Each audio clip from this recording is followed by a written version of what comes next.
장마가 시작된 6월의 어느 늦은 밤이었습니다. 하늘은 마치 구멍이 뚫린 양동이처럼 거침없이 빗물을 쏟아내고 있었고 가로등 불빛마저 희미하게 흔들리는 골목길은 마치 세상 끝처럼 쓸쓸해 보였습니다. 68세의 최순자는 낡은 우산을 받쳐든 채 무거운 발걸음으로 집을 향해 걷고 있었습니다. 오늘도 남의 집 설거지와 청소를 마치고 돌아오는 길이었습니다. 쑤시는 무릎, 굽은 허리, 거친 손등, 평생을 남을 위해 살아온 시간의 흔적들이 몸 곳곳에 새겨져 있었습니다. 에휴, 이 비는 언제 그치려나. 순자는 작게 한숨을 내쉬며 골목 모퉁이를 돌았습니다. 그때였습니다. 빗소리 사이로 희미하게 들려오는 가냘픈 울음소리. 처음에는 바람 소리인 줄 알았습니다. 하지만 몇 걸음 더 걸어가자 그 소리는 점점 더 또렷해졌습니다. 야옹, 야옹. 순자는 우산을 기울여 소리가 나는 곳을 살폈습니다. 쓰레기 봉투가 어지럽게 쌓인 담벼락 아래 비에 흠뻑 젖은 채 떨고 있는 작은 생명체가 있었습니다. 새끼 고양이였습니다. 손바닥만 한 크기에 털이 온통 물에 젖어 찰싹 달라붙은 눈조차 제대로 뜨지 못한 듯 보이는 아기 고양이였습니다.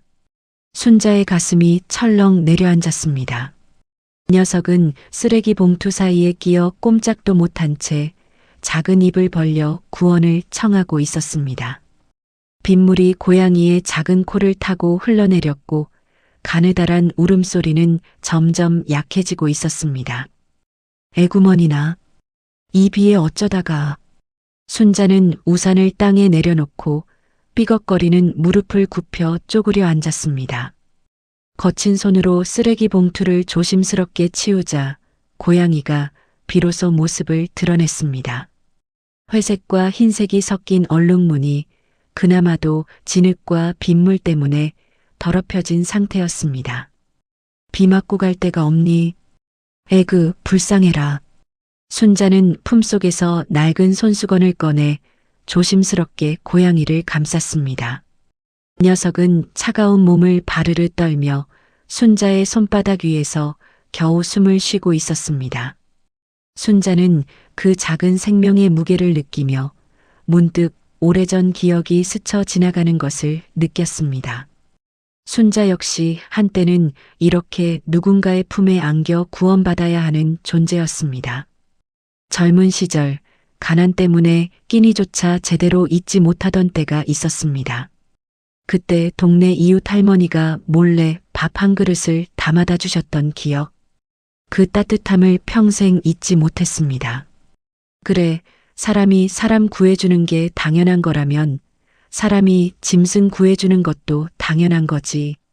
순자는 고양이를 품에 꼭 안고 일어섰습니다. 비는 여전히 세차게 내리고 있었지만 순자의 발걸음은 아까보다 조금 더 빨라졌습니다.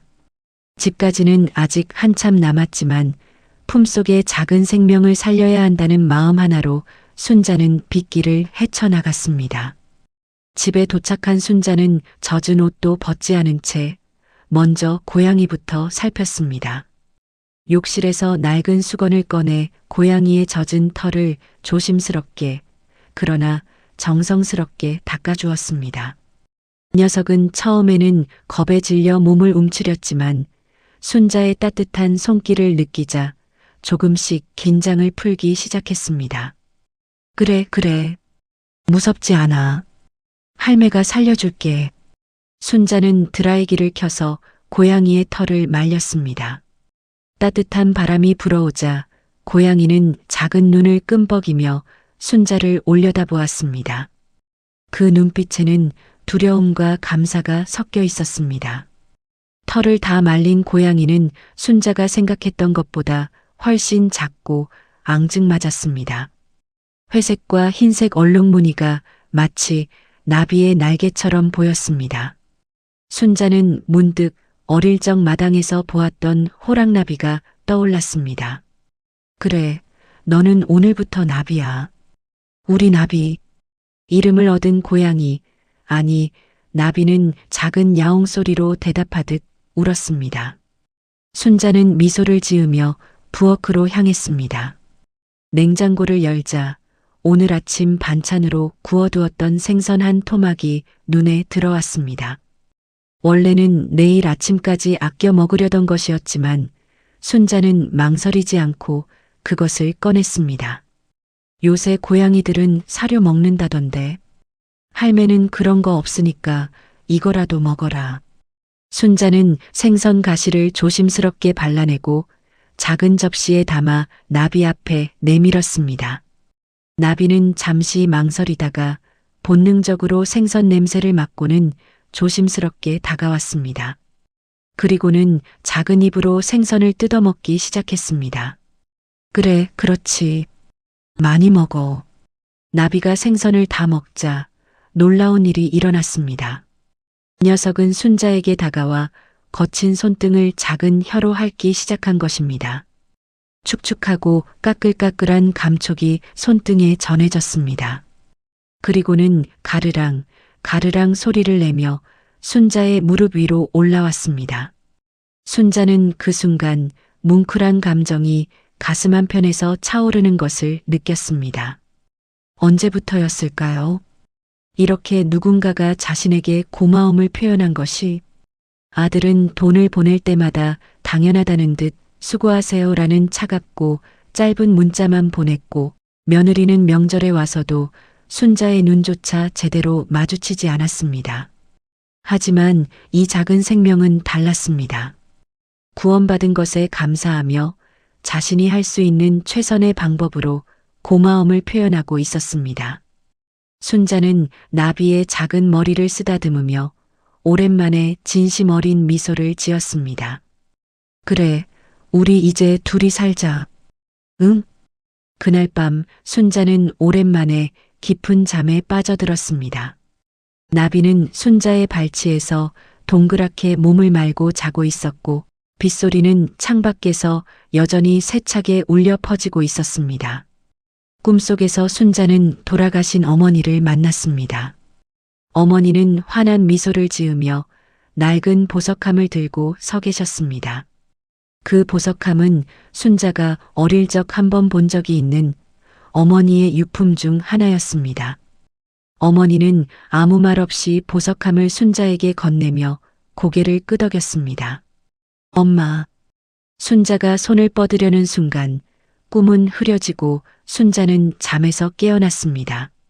이른 아침에 햇살이 커튼 사이로 비집고 들어왔고 나비는 여전히 순자의 발치에서 평화롭게 자고 있었습니다.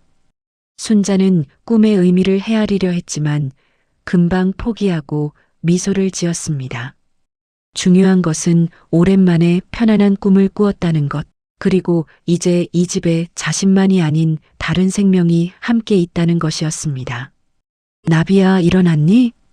나비가 하품을 하며 기지개를 켜자 순자는 또다시 웃음을 터뜨렸습니다. 비 오는 밤 우연히 만난 작은 생명. 순자는 아직 몰랐습니다. 이 만남이 자신의 인생에서 가장 기묘하고도 놀라운 반전의 시작이 될 것이라는 사실을. 장마는 계속될 것이고 시련도 다가올 것입니다. 하지만 순자의 곁에는 이제 나비가 있었습니다. 그것만으로도 오늘 하루는 어제보다 조금 더 따뜻하게 느껴졌습니다. 나비와 함께한 지 일주일이 흘렀습니다. 순자의 작은 빌라는 이전과는 확연히 달라져 있었습니다. 매일 아침 나비의 야옹 소리에 눈을 뜨고 저녁이면 무릎 위에서 가르랑거리는 나비를 쓰다듬으며 하루를 마무리했습니다. 오랜만에 집에 생기가 돌았고 순자의 얼굴에도 웃음기가 번지기 시작했습니다. 그날도 순자는 평소처럼 나비에게 아침밥을 주고 청소일을 나가려던 참이었습니다. 낡은 현관문 앞에서 신발을 신으려는데 초인종이 울렸습니다. 이른 아침부터 찾아오는 사람이 누굴까 의아해하며 문을 열었습니다. 엄마. 문 앞에는 아들 종수와 며느리 혜진이 서 있었습니다. 순자는 깜짝 놀라 손을 가슴에 얹었습니다. 아들 부부는 명절에도 얼굴 한번 비추기 어려운 사람들이었습니다. 그런 이들이 예고도 없이 평일 아침에 찾아오다니 순자의 가슴 한편에는 반가움보다 먼저 불안감이 스쳤습니다. 어머, 종수야. 혜진이도 왔네. 어쩐 일이야? 들어와, 들어와. 순자는 당황한 마음을 애써 감추며 두 사람을 맞이했습니다. 하지만 종수의 표정은 차갑고 굳어 있었고 혜진은 집안을 훑어보는 눈빛이 어딘지 모르게 날카로웠습니다. 순자는 얼른 거실로 안내하며 물을 따르려 했지만 종수가 손을 저으며 말을 가로막았습니다. 됐어요, 엄마. 우리 오래 있을 거 아니니까. 그 말투에는 어머니를 대하는 따뜻함이라곤 찾아볼 수 없었습니다. 마치 업무 처리를 하러 온 사람처럼 종수는 들고 온 서류 가방을 탁자 위에 내려놓았습니다. 순자는 의자에 앉으며 불안한 시선으로 아들을 바라보았습니다. 무슨 일이야, 종수야? 혹시 어디 아픈 데라도. 엄마, 이거 좀 봐요. 종수는 어머니의 말을 자르고 서류 가방에서 두툼한 서류 뭉치를 꺼내 탁자 위에 툭 던졌습니다. 종이들이 흩어지며 탁자를 덮었습니다. 부동산 등기부등본, 대출 신청서, 그리고 각종 동의서들이었습니다. 이게 뭐니? 순자는 떨리는 손으로 서류를 집어들었습니다. 하지만 작은 글씨들이 눈에 들어오지 않았습니다. 돋보기를 찾으려 하자 종수가 성급하게 말을 이었습니다. 엄마, 이 집 담보로 대출 좀 받아야겠어요. 사업이 좀 사정이 안 좋아서요. 순자의 손이 멈췄습니다. 이 집, 남편과 평생 모은 돈으로 마련한, 그래서 더욱 소중한 이 작은 빌라. 남편이 세상을 떠난 후 순자에게 남은 유일한 안식처였습니다. 종수야, 이 집은 엄마, 지금 내가 얼마나 급한 상황인지 알아요? 사업 자금이 모자라서 큰일 나게 생겼어요. 엄마 집 담보로 3억만 받으면 돼요. 이자는 내가 다 낼 테니까. 순자는 고개를 저었습니다. 3억? 그 돈이 얼마나 큰 돈인지, 그리고 혹시라도 아들이 갚지 못하면 이 집을 잃게 된다는 것을 순자는 본능적으로 알고 있었습니다.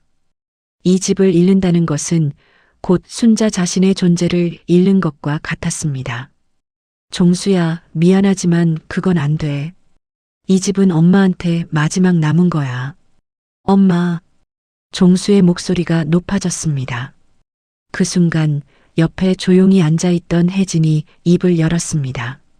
그녀의 목소리는 종수보다 더 차갑고 날카로웠습니다.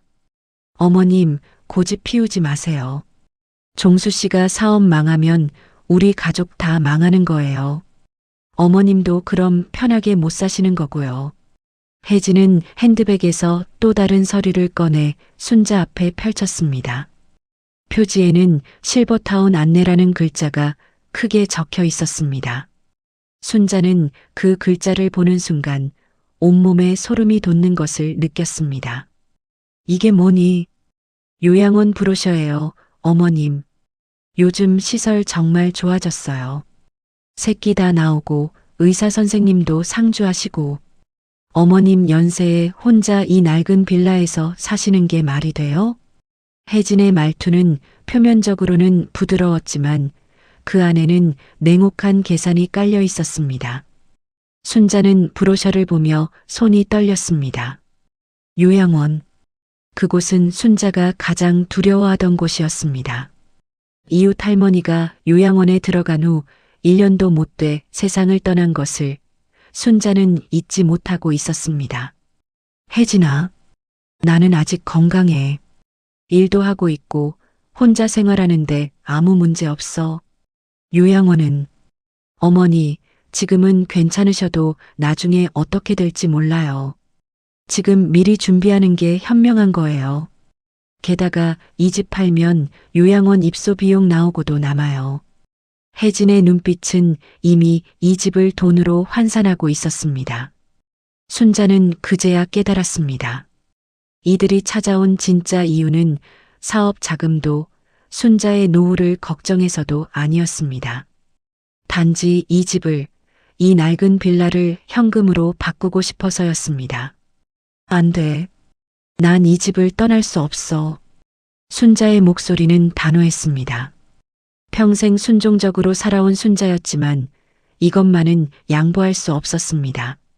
종수의 얼굴이 일그러졌습니다. 그는 자리에서 벌떡 일어나 방 안을 돌아다니기 시작했습니다. 침착함을 잃은 그의 모습은 점점 더 난폭해졌습니다. 엄마가 내 사정을 몰라서 그래요. 지금 돈이 급해서 미칠 지경이라고. 종수는 거칠게 서랍을 열고 장롱을 뒤지기 시작했습니다. 순자는 놀라 일어섰지만 이미 종수는 이성을 잃은 듯 집안을 뒤지고 있었습니다. 인감증명서 어디 있어요? 통장은? 엄마, 혹시 치매 아니에요? 이런 중요한 것도 제대로 관리를 못해? 종수야, 그게 무슨 말이야? 순자의 목소리가 떨렸습니다. 치매. 그 말은 순자에게 칼처럼 날카로웠습니다. 아들이 자신을 판단력 없는 노인으로 취급하고 있다는 것이 순자의 가슴을 무너뜨렸습니다. 혜진도 일어나 부엌 서랍을 뒤지기 시작했습니다. 두 사람의 행동은 마치 강도가 집을 털 듯 거칠고 무례했습니다. 순자는 그 광경을 보며 눈물이 핑 돌았습니다. 이것이 자식이란 말인가. 10개월을 배에 품고 평생을 헌신하며 키운 자식이 지금 어머니를 이렇게 대하고 있었습니다. 그때 구석에서 지켜보던 나비가 야옹하고 울었습니다. 작은 울음소리였지만 아수라장이 된 집안에 묘하게 울려 퍼졌습니다. 순자는 나비를 보며 눈물을 삼켰습니다. 그래, 저 작은 생명조차 이 상황이 잘못되었다는 것을 아는 것 같았습니다. 종수는 결국 인감증명서를 찾지 못하자 순자 앞으로 다가와 목소리를 낮췄습니다. 하지만 그 낮은 목소리에는 협박이 담겨 있었습니다. 엄마, 우리도 이렇게까지 하기 싫어요. 근데 엄마가 자꾸 이러시면 우리도 어쩔 수 없어요. 법적으로 엄마 판단력 문제 삼을 수도 있어요. 뭐라고? 순자는 믿을 수 없다는 표정으로 아들을 바라보았습니다. 이 사람이 정말 내가 낳은 아들인가? 순자의 눈에서 마침내 눈물이 흘러내렸습니다. 아수라장이 된 거실, 흩어진 서류들, 그리고 구석에서 조용히 상황을 지켜보는 나비. 순자는 자신의 인생에서 이보다 더 비참한 순간이 있었을까 생각했습니다. 순자의 눈물은 멈추지 않았습니다. 아들과 며느리 앞에서 흘리는 눈물이었지만 그 누구도 순자를 위로하지 않았습니다. 오히려 종수는 짜증스럽다는 듯 한숨을 내쉬었고 혜진은 시계를 들여다보며 시간을 확인했습니다. 마치 이 눈물조차 자신들의 계획을 방해하는 장애물로 여기는 듯 했습니다. 어머님, 울지 마세요. 이게 다 어머님을 위한 거예요. 혜진의 말은 위로처럼 들렸지만 그 안에 담긴 진심은 차가웠습니다. 순자는 손수건으로 눈물을 닦으며 고개를 저었습니다. 더 이상 이들과 대화하고 싶지 않았습니다. 말로는 절대 이길 수 없다는 것을 순자는 평생의 경험으로 알고 있었습니다. 종수야, 제발 돌아가. 엄마는 이 집 못 내놔. 그리고 요양원도 안 갈 거야. 순자의 목소리는 떨렸지만 그 안에는 확고한 의지가 담겨 있었습니다. 종수는 어머니의 그런 모습을 보며 얼굴이 붉어졌습니다. 분노와 조급함이 뒤섞인 표정이었습니다. 그는 주먹을 쥐었다 폈다 하며 거실을 왔다 갔다 했습니다. 엄마, 지금 나 죽이려고 작정했어요? 내가 지금 얼마나 급한지 알기나 해요? 종수의 목소리는 점점 더 커졌습니다. 이성의 끈을 놓은 사람처럼 그는 거실을 난폭하게 돌아다니며 물건들을 집어 던지기 시작했습니다. 탁자 위의 액자가 바닥에 떨어져 유리가 깨졌고 선반 위에 도자기 인형이 산산조각 났습니다. 종수야, 제발. 순자는 아들을 말리려 했지만 종수는 어머니를 밀쳐냈습니다. 순자는 비틀거리며 소파에 주저앉았습니다.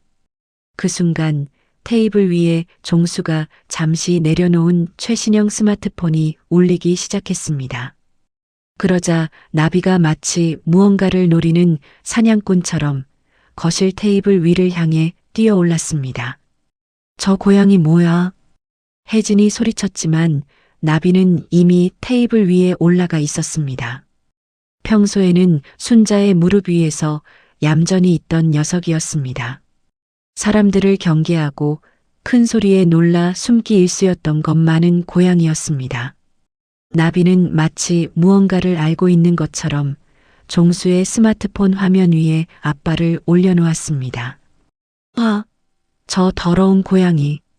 종수가 소리를 지르며 나비를 쫓으려 달려왔습니다. 하지만 나비는 놀랍게도 도망가지 않았습니다. 그 순간 걸려온 전화가 통화 연결되었고 게다가 스피커폰이 켜졌습니다. 종수는 당황해서 휴대폰을 낚아채려 했지만 이미 늦었습니다. 거실에 낯선 여자의 목소리가 스피커를 통해 흘러나왔습니다. 여보세요? 자기야? 그 목소리는 혜진의 것이 아니었습니다. 거실에 있는 세 사람 모두 얼어붙었습니다. 순자는 무슨 일인지 몰라 혼란스러워했고 종수는 창백한 얼굴로 휴대폰을 바라보았습니다. 혜진은 날카로운 눈빛으로 남편을 쏘아보았습니다. 자기야, 왜 말이 없어? 할망구 집은 처리됐어? 할망구. 그 단어가 거실에 떨어지는 순간 순자는 자신을 가리키는 말이라는 것을 직감적으로 알았습니다. 전화기 너머의 여자는 계속해서 말을 이었습니다.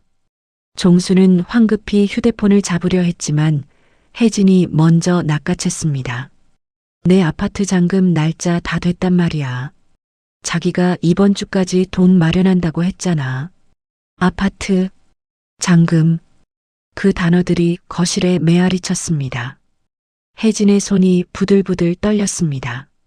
순자는 혼란스러운 표정으로 며느리를 바라보았습니다. 전화기 너머의 여자는 여전히 모르고 계속 말했습니다. 요양원 가시라고 얼른 설득해. 대출을 받던가 팔던가. 그거면 우리 아파트 잔금 내고도 남는다고 했잖아. 나 그 말만 믿고 있단 말이야. 침묵. 거실에는 숨소리조차 들리지 않을 정도로 깊은 침묵이 흘렀습니다. 나비는 여전히 테이블 위에 앉아 그 광경을 조용히 지켜보고 있었습니다.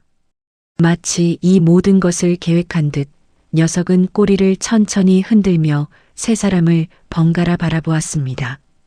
혜진의 얼굴은 창백함을 넘어 새하얗게 질려 있었습니다. 순자는 이제야 모든 것을 이해했습니다. 사업 자금. 그것은 거짓말이었습니다. 종수가 원한 것은 어머니의 집을 팔아내 연녀의 아파트 잔금을 내주려는 것이었습니다. 이게 무슨... 순자의 목소리는 떨렸습니다. 배신감과 충격이 동시에 밀려왔습니다.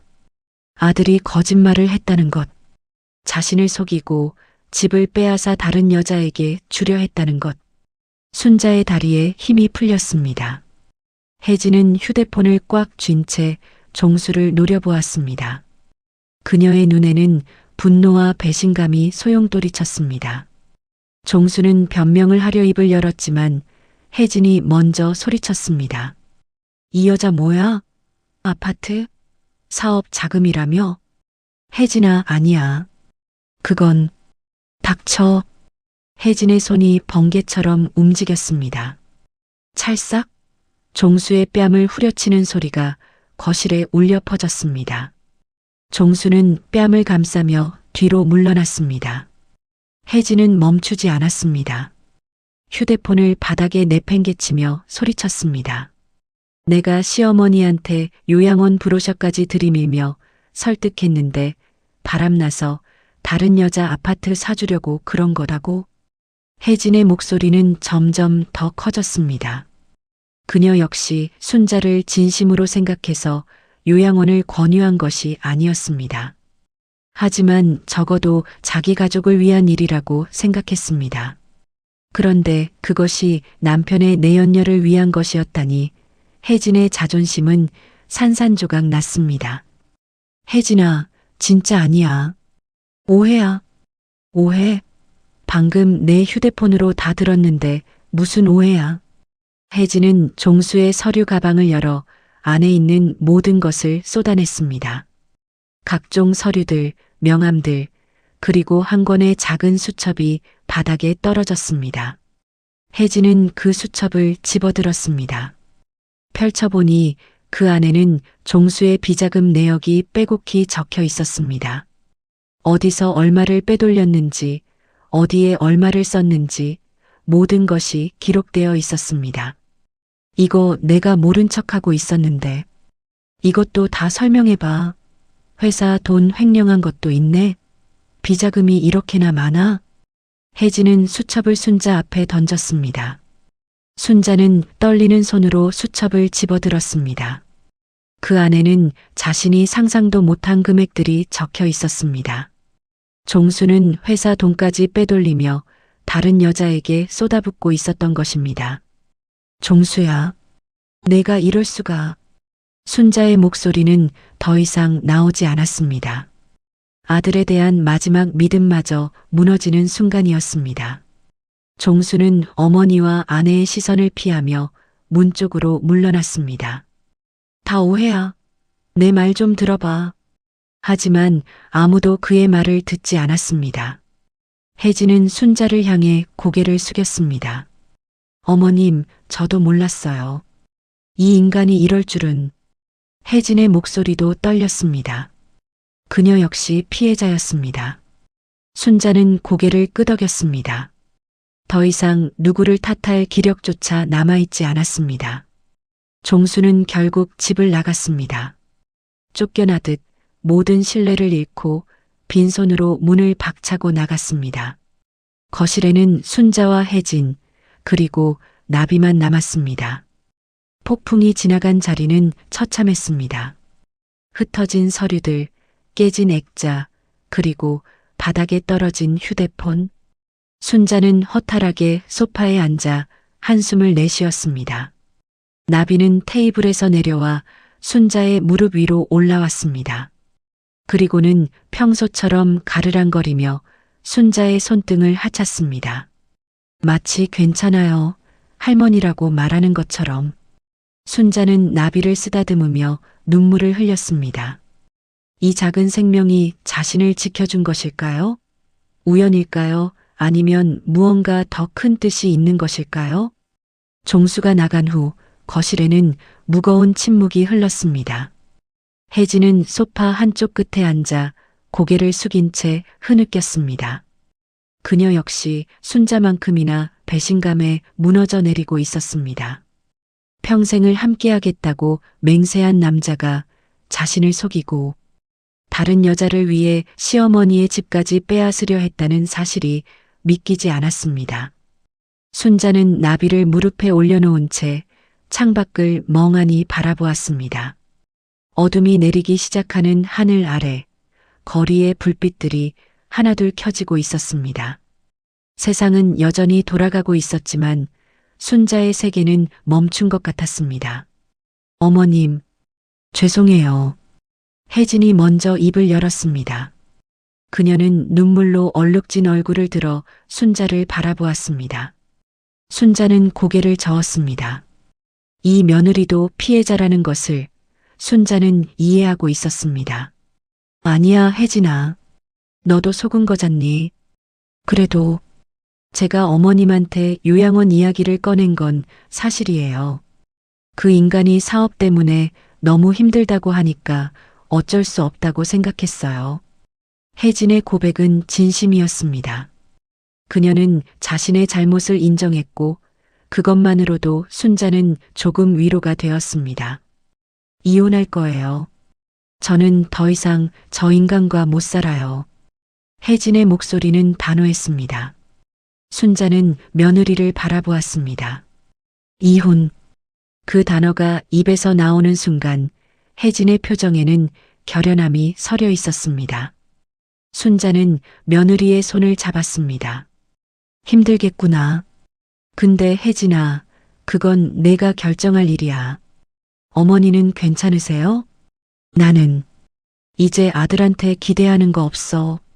그냥 이 집에서 조용히 살고 싶을 뿐이야.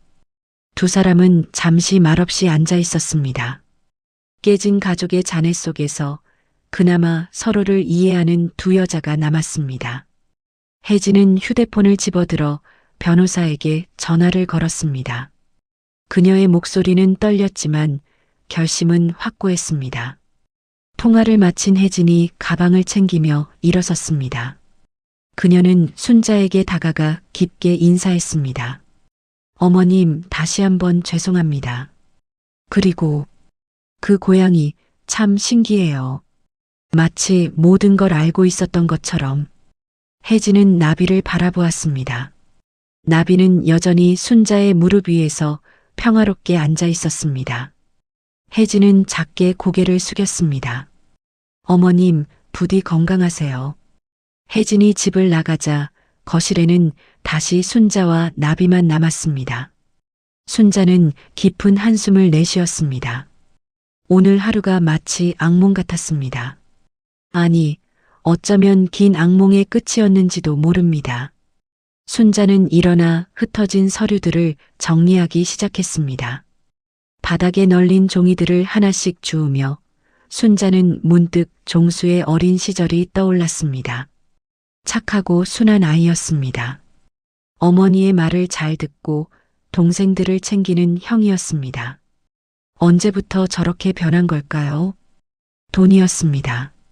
돈이 사람을 변하게 만들었습니다. 순자는 쓸쓸하게 웃으며 서류들을 탁자 위에 올려놓았습니다. 그때 나비가 갑자기 소파에서 뛰어내려 거실 한쪽 구석으로 다가갔습니다. 나비는 거실 장판 모서리를 발톱으로 긁기 시작했습니다. 나비야, 왜 그래? 스크럭, 스크럭. 작은 발톱 소리가 조용한 거실에 울려 퍼졌습니다. 순자는 이상하게 여기며 나비에게 다가갔습니다. 거기가 왜 그래? 쥐라도 있니? 나비는 멈추지 않았습니다. 더 집요하게 마치 무언가를 알리려는 듯 장판을 긁어댔습니다. 순자는 무릎을 꿇고 그곳을 자세히 살펴보았습니다. 장판 모서리가 살짝 들떠 있었습니다. 순자는 조심스럽게 장판을 들춰보았습니다. 그 아래에는 오래된 나무 바닥이 있었고 바닥 틈 사이에 무언가 끼어 있는 것이 보였습니다. 순자는 손으로 그것을 꺼냈습니다. 낡은 비닐 주머니였습니다. 먼지가 가득 쌓인 오래전에 숨겨둔 듯한 주머니였습니다. 순자는 떨리는 손으로 비닐을 열었습니다. 그 안에는 여러 장의 서류가 접혀 있었습니다. 순자는 서류를 펼쳤습니다. 첫 장을 보는 순간 순자의 눈이 커졌습니다. 토지 등기부등본이었습니다. 남편의 이름으로 된 고향 땅의 소유권 문서였습니다. 이게 여기 있었어? 순자는 믿을 수 없다는 표정으로 서류를 계속 펼쳤습니다. 남편이 치매를 앓기 전 고향에 작은 땅이 있다는 이야기를 한 적이 있었습니다. 하지만 서류를 어디에 두었는지 알려주지 못한 채 세상을 떠났고 순자는 그 땅의 존재조차 잊고 살았습니다. 그런데 그 서류가 여기 있었습니다. 장판 아래 아무도 모르는 곳에 숨겨져 있었습니다. 순자는 서류를 꼼꼼히 살펴보았습니다. 고향역 근처의 땅이었습니다. 남편이 젊은 시절 할아버지에게 물려받았던 작은 논이었습니다. 순자는 급히 휴대폰을 꺼내 인터넷 검색을 했습니다. 서툰 손가락으로 주소를 입력하고 최근 시세를 확인했습니다. 화면에 나타난 숫자를 보는 순간 순자는 숨이 멎는 것 같았습니다. 그 땅은 지난 몇 년 사이 개발 지역으로 지정되어 가격이 수십 배로 뛰어올라 있었습니다. 원래 몇 천만 원 하던 논이 지금은 수억 원의 가치를 지니고 있었습니다. 어머나, 어머나. 순자는 서류를 가슴에 꼭 안았습니다. 눈물이 주르르 흘러내렸습니다. 이것은 남편이 남긴 마지막 선물이었습니다. 치매로 기억을 잃기 전 남편이 순자를 위해 숨겨둔 보물이었습니다. 나비는 순자 곁으로 다가와 야옹하고 울었습니다. 순자는 나비를 안아들었습니다. 작은 몸이 순자의 품에서 따뜻하게 떨렸습니다. 나비야, 내가 찾아준 거구나. 내가 할머니한테 알려준 거지? 나비는 대답 대신 가르랑거리며 순자의 뺨을 핥았습니다. 순자는 눈물을 닦으며 웃었습니다. 슬픔과 기쁨이 뒤섞인 복잡한 웃음이었습니다. 순자는 서류를 소중히 챙겨 서랍에 넣었습니다. 이제 더 이상 아들에게 의지할 필요가 없었습니다. 요양원에 갈 필요도 없었습니다. 순자에게는 이 집과 남편이 남긴 땅과 그리고 나비가 있었습니다. 거실을 정리하며 순자는 문득 오늘 하루를 되돌아보았습니다. 아들의 배신으로 시작된 끔찍한 하루였지만 그 끝에는 예상치 못한 선물이 기다리고 있었습니다. 나비가 없었다면 이 서류는 영원히 발견되지 못했을 것입니다. 세상에는 보이지 않는 순리가 있나 봐. 순자는 창밖을 바라보며 중얼거렸습니다. 악한 것은 스스로 무너지고 선한 것은 보상받는다는 오래된 진리. 순자는 오늘 그것을 몸소 체험했습니다. 나비는 여전히 순자의 곁에 있었습니다. 작은 생명이지만 순자에게는 세상 무엇보다 소중한 존재가 되었습니다. 비 오는 밤 구한 고양이 한 마리가 순자의 인생을 송두리째 바꾸어 놓았습니다. 밤이 깊어갔습니다. 순자는 나비와 함께 잠자리에 들었습니다. 오늘 하루는 힘들었지만 내일은 새로운 시작이 될 것입니다. 순자는 나비를 쓰다듬으며 잠에 들었습니다. 꿈속에서 순자는 다시 어머니를 만났습니다. 어머니는 환하게 웃으며 고개를 끄덕였습니다. 마치 잘했다, 잘 견뎠다라고 말하는 것처럼. 순자는 편안한 미소를 지으며 깊은 잠에 빠져들었습니다. 작은 선의가 작은 생명을 살렸고 그 생명이 순자를 구했습니다. 세상은 때때로 이런 기묘한 방식으로 균형을 맞춥니다. 그날 이후 석 달이 흘렀습니다. 계절은 여름에서 가을로 접어들고 있었고 순자의 삶은 완전히 달라져 있었습니다. 순자는 남편이 남긴 땅을 팔았습니다. 개발업체에서 좋은 가격을 제시했고 순자는 그 돈으로 오랜 꿈을 이루었습니다. 도심에서 조금 떨어진 한적한 마을에 작은 단층 집을 마련한 것입니다. 마당이 있는 집이었습니다. 이사날 순자는 새 집 마당에 서서 햇살을 받았습니다. 따뜻한 가을 햇살이 순자의 얼굴을 비췄고 나비는 마당을 이리저리 탐험하며 즐거워했습니다. 오랜만에 느껴보는 평화였습니다. 나비야, 우리 집이야. 이제 여기가 우리 집. 순자는 나비를 안아들고 집 안으로 들어갔습니다. 크지는 않지만 아늑한 거실, 햇살이 잘 드는 작은 방, 그리고 무엇보다 마당. 순자는 이 마당에서 작은 텃밭을 가꾸고 나비와 함께 여유로운 시간을 보낼 계획이었습니다. 새 집에 짐을 풀고 며칠이 지났을 때 순자는 마당 한쪽에 작은 급식소를 만들었습니다. 길고양이들을 위한 밥그릇과 물그릇을 놓아둔 것입니다. 순자는 매일 아침 저녁으로 그곳에 사료와 물을 채워주었습니다. 처음에는 한두 마리가 조심스럽게 찾아왔습니다. 경계의 눈빛으로 순자를 바라보며 얼른 밥을 먹고 도망가던 길고양이들.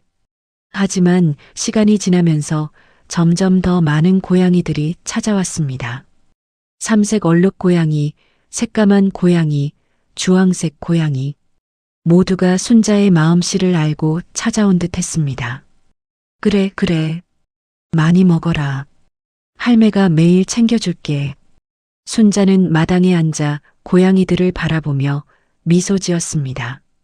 나비는 이제 이 집의 주인처럼 당당하게 마당을 거닐며 다른 고양이들을 맞이했습니다. 마치 여기는 좋은 곳이야. 걱정 말라고 말하는 것처럼. 순자의 하루는 평화로웠습니다. 아침에 일어나 고양이들 밥을 챙기고 텃밭에 물을 주고 오후에는 마당 평상에 앉아 책을 읽거나 뜨개질을 했습니다. 더 이상 남의 집 청소를 하러 다닐 필요가 없었습니다. 땅을 판 돈이 넉넉히 남아 있었으니까요. 어느 날 저녁 순자는 마당에서 고양이들에게 밥을 주다가 낯선 여자를 발견했습니다. 대문 밖에서 조심스럽게 안을 들여다보는 젊은 여자였습니다. 순자는 다가가 물었습니다. 누구세요? 아, 안녕하세요. 저는 이 동네 동물보호 봉사단에서 왔어요. 길고양이들이 이 집에 자주 온다는 제보를 받고 왔는데 여자는 걱정스러운 표정으로 말을 이었습니다. 혹시 고양이들 때문에 불편하신 건 아니신가요? 순자는 웃으며 고개를 저었습니다. 아니에요. 내가 오히려 좋아서 밥 챙겨주는 거예요. 여자의 얼굴이 환해졌습니다. 그녀는 순자에게 감사 인사를 건넸고 이후로도 가끔씩 사료를 가져다 주며 순자를 도왔습니다. 순자는 그렇게 동네에서 고양이 할머니로 알려지기 시작했습니다. 한편 종수의 소식은 간간히 들려왔습니다. 혜진은 결국 이혼을 했고 종수는 내연녀에게도 버림받았습니다. 여자는 종수가 돈을 마련하지 못하자 다른 남자에게로 떠나버렸던 것입니다. 종수는 회사에서도 횡령 사실이 발각되어 해고되었고 빚더미에 앉게 되었습니다. 종수는 몇 번 순자에게 전화를 걸었습니다. 하지만 순자는 전화를 받지 않았습니다. 아들에 대한 미련은 이미 끊어진 지 오래였습니다. 순자는 차라리 아들이 이 고통을 통해 뭔가를 배우기를 바랐습니다. 어느 가을 오후 순자는 마당 평상에 앉아 차를 마시고 있었습니다. 나비는 무릎 위에서 평화롭게 자고 있었고 마당에는 6마리의 고양이들이 햇볕을 쬐고 있었습니다. 순자는 이 광경을 바라보며 깊은 만족감을 느꼈습니다. 어머님, 대문 너머로 들리는 목소리에 순자는 고개를 들었습니다. 혜진이었습니다. 순자는 반갑게 일어나 대문을 열었습니다. 혜진아, 어쩐 일이야? 혜진은 손에 과일 바구니를 들고 있었습니다. 그녀의 얼굴은 이전보다 훨씬 밝아 보였습니다. 어머니, 이사하셨다는 소식 듣고 늦게나마 인사드리러 왔어요. 두 사람은 마당에 앉아 이야기를 나누었습니다. 혜진은 이혼 후 새로운 직장을 구했고 혼자 살며 자신의 삶을 다시 정리하고 있다고 했습니다. 순자는 그런 며느리가 대견스러웠습니다. 어머님, 정말 좋은 집이에요. 고양이들도 행복해 보이고. 혜진은 마당을 둘러보며 감탄했습니다. 순자는 미소를 지으며 차를 따라 주었습니다. 그래, 나비 덕분에 이런 곳에서 살 수 있게 됐어. 그 고양이 정말 신기해요. 어머님의 구원자죠. 혜진은 나비를 쓰다듬으며 말했습니다. 나비는 혜진의 손길을 받으며 가르랑거렸습니다. 마치 혜진도 좋은 사람이라는 걸 아는 듯 했습니다. 해가 질 무렵 혜진은 일어섰습니다. 순자는 대문까지 배웅하며 며느리의 손을 잡았습니다. 혜진아, 자주 놀러와. 네, 어머님. 어머님도 건강하세요. 혜진이 떠난 후 순자는 다시 마당으로 돌아왔습니다. 저녁 노을이 하늘을 물들이고 있었고 마당의 고양이들은 저마다의 자리에서 편안히 쉬고 있었습니다. 순자는 나비를 안아들고 하늘을 올려다보았습니다. 저 높은 곳 어딘가에서 남편이 그리고 어머니가 자신을 지켜보고 있을 것 같았습니다. 순자는 작게 중얼거렸습니다. 여보, 고마워. 마지막까지 날 생각해줘서. 그리고 엄마가 보여준 그 보석함, 진짜 보물이었어. 저녁 바람이 불어왔습니다. 따뜻하고 부드러운 바람이었습니다. 순자는 나비를 품에 안고 집 안으로 들어갔습니다. 저녁을 준비할 시간이었습니다. 식탁에 앉아 저녁을 먹으며 순자는 문득 깨달았습니다. 행복은 거창한 것이 아니라는 것을. 커다란 집도 많은 돈도 필요 없었습니다. 작은 집 하나, 사랑하는 존재 하나, 그리고 평화로운 일상. 그것이면 충분했습니다. 밤이 깊어갔습니다. 순자는 나비와 함께 잠자리에 들었습니다. 창밖에서는 귀뚜라미 소리가 들려왔고 마당에서는 길고양이 한 마리가 달빛 아래서 털을 고르고 있었습니다. 순자는 나비를 쓰다듬으며 눈을 감았습니다. 오랜만에 느껴보는 완전한 평화였습니다. 두려움도 걱정도 근심도 없는 밤이었습니다. 나비야, 우리 집에 와줘서 고마워. 나비는 대답 대신 가르랑거리며 순자의 손등을 하찼습니다. 그리고 둘은 그렇게 평화로운 밤을 보냈습니다. 비 오는 밤 우연히 만난 작은 생명. 그 만남이 순자의 인생을 바꾸었습니다. 순자가 나비를 구했지만 결국 나비가 순자를 구한 것입니다. 세상은 이렇게 기묘하고도 아름다운 방식으로 균형을 맞춥니다. 사람에게 받은 상처를 짐승에게 치유받는다는 말, 헛된 말이 아닙니다. 내가 무심코 베푼 작은 친절이 때로는 가장 날카로운 칼날로부터 나를 지켜주는 방패가 되기도 하니까요. 자식에게 모든 것을 내어주고 빈 껍데기만 남았다고 슬퍼하지 마세요. 당신이 뿌린 선의의 씨앗은 어디선가 반드시 꽃을 피워 가장 기묘하고도 따뜻한 방식으로 당신에게 돌아올 것입니다. 악한 인연은 스스로의 꾀에 넘어지기 마련입니다. 그러니 오늘 밤은 무거운 걱정 대신 당신 곁을 지키는 작은 온기에 집중해 보시는 건 어떨까요?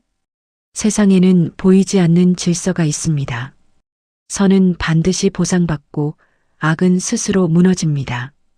그리고 그 질서는 가장 예상치 못한 방식으로 가장 작은 존재를 통해 실현됩니다. 오늘도 당신 곁을 지키는 작은 생명에게 따뜻한 손길 한번 건네보세요. 그것이 언젠가 당신의 인생을 바꿀 기적이 될지도 모릅니다. 이것으로 오늘의 이야기를 마칩니다. 구독과 좋아요는 채널 운영에 큰 힘이 됩니다. 좋은 하루 되시길 바랍니다. 감사합니다.